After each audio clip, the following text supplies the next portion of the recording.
You are currently a puppet of the social machinery, living through a mask that isn't yours. A puppet, strings you didn't choose, pulling a version of you that was built by everyone except you. What if the only way to find your true power is to disappear completely? Because we are not talking about hiding today, we are talking about hunting. By weaponizing Jungian withdrawal, we are going after the darkest, most buried parts of yourself, on purpose, until you claim absolute authority over who you become. Here's the part that will make you uncomfortable. Carl Jung gave a name to the mask you're wearing right now.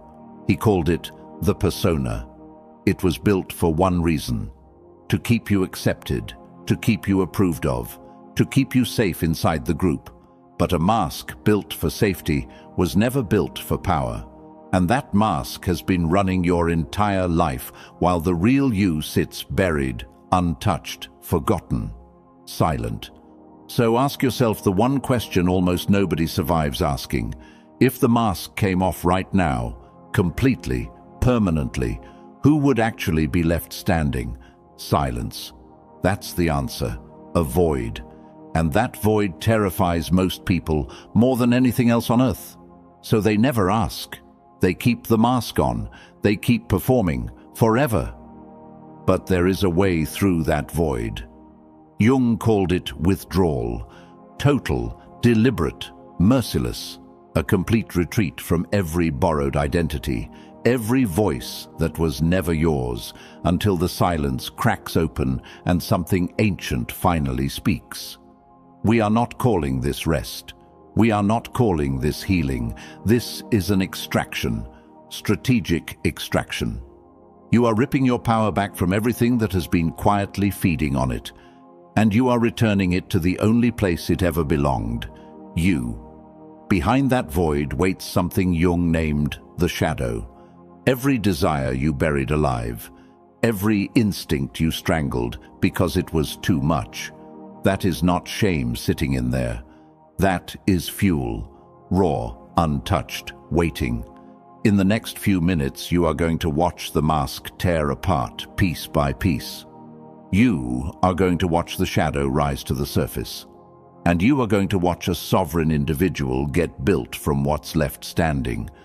If you are ready to meet what's underneath, drop this in the comments right now. I claim my shadow. Say it if you mean it.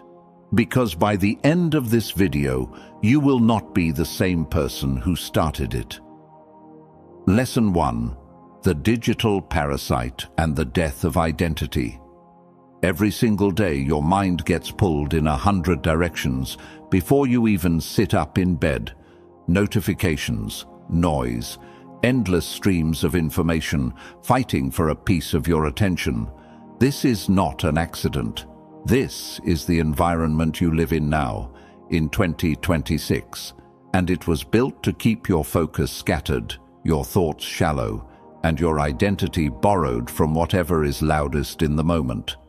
Carl Jung never lived to see this world, but he understood the mechanism behind it perfectly.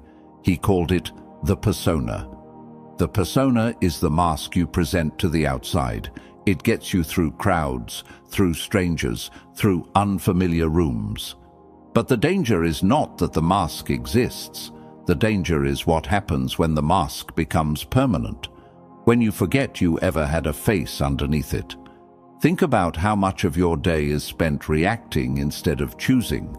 Something pulls your attention, and you respond. Another thing pulls it again, and you respond again. Hour after hour, your energy leaks out into 1,000 tiny reactions, and none of it comes back to you. This is what I call the digital parasite. It does not look like a threat because it feels normal. It feels like just living. But underneath that normal feeling is a slow drain, a quiet theft. Every reaction is a small piece of your identity, spent and gone. Here is the part almost nobody wants to admit. The persona was never meant to be your entire self. It was meant to be a tool, a costume you put on for specific situations, and take off when you no longer need it. But hyperstimulation never lets you take it off. There is always another distraction demanding a response, another piece of noise asking for your face, your reaction, your energy. So the mask stays on, day after day, until you cannot remember what it felt like to exist without performing something. This is the death of identity, not a dramatic collapse, a quiet fading. You stop noticing the difference between what you actually want and what the noise around you has trained you to want. Your preferences start to feel borrowed. Your reactions start to feel automatic. You are still moving, still functioning, still getting through each day, but the driver behind the wheel is no longer you. It is the accumulated weight of everything you have absorbed without questioning it. I want you to sit with a hard question for a moment. When was the last time you made a decision that came purely from inside you, with no outside influence shaping it at all? Not a decision based on what looked right, or what felt expected, or what avoided discomfort. A decision that came from something deep and unfiltered. If you cannot answer that quickly, you already understand the problem I am describing. This is why the first move toward real power has nothing to do with adding more information, more input, more noise. The first move is subtraction. We call this the strategic extraction, and it is not gentle. It requires you to pull your energy back from every place it has been leaking, one deliberate cut at a time. You stop feeding the parasite.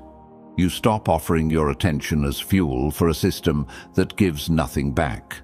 Strategic extraction begins with awareness. You have to notice the pattern before you can break it. Notice how often your mind reaches outward for stimulation instead of resting inward. Notice how uncomfortable silence feels when there is no noise to fill it. That discomfort is not a flaw in you, it is proof of how deep the conditioning goes. The parasite has been feeding for years, and it will not let go without resistance. But resistance is exactly what separates the puppet from the sovereign individual. The puppet reacts. The sovereign individual chooses. And the only way to learn the difference between those two states is to remove the noise completely, even if only for a short window of time, and observe what rises when nothing outside is pulling your strings anymore. Consider how strange it is that silence feels harder to sit inside than constant stimulation. That single fact tells you everything about how deep this conditioning runs. A mind